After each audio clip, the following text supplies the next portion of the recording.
Burundagi polip sabablari yoki xavfli tomonlarini bilasizmi? Polip o'zi nima? Polip bu burun yoki burun yondosh bo'shiqlarining shilliq qavatdan paydo bo'luvchi yumshoq, xavfsiz lekin zararli o'sma hisoblanadi. Polip og'riq bermaydi, lekin nafas yo'lini bekitib zarar keltirishi mumkin. Xo'sh, uning sabablari nima? Sabablari har xil: bronxial astma, allergiya hisobiga yoki genetik moyillik yoki immunitetdagi qandaydir o'zgarishlar hisobiga paydo bo'lishi mumkin. Xo'sh, unda nega xavfli hisoblanadi? Burun nafas yo'lini to'sib qo'ygan hisobiga og'izdan doim nafas olinadi. Bu og'iz qurishiga va har xil infeksiyalarga sabab bo'lishi mumkin. Va undan tashqari hid sezish pasayishi yoki butunlay yo'qolishi mumkin. Hatto uyqu sifatining yomonlashishi, xurrak otish, apnoe holatlariga ham olib kelishi mumkin. Va undan tashqari yana ovozda o'zgarishlar, ya'ni yopiq manqalanishga olib kelishi mumkin.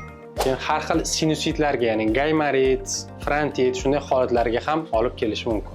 Agar sizda yoki yaqin qarindoshlaringizda shunday holatlar kuzatilsa, albatta lor xirurgga murojaat qilishingiz kerak bo'ladi va bu holatdan o'z vaqtida xalos bo'lish kerak. Albatta, sog'lom nafas olish hayot sifatini oshiradi.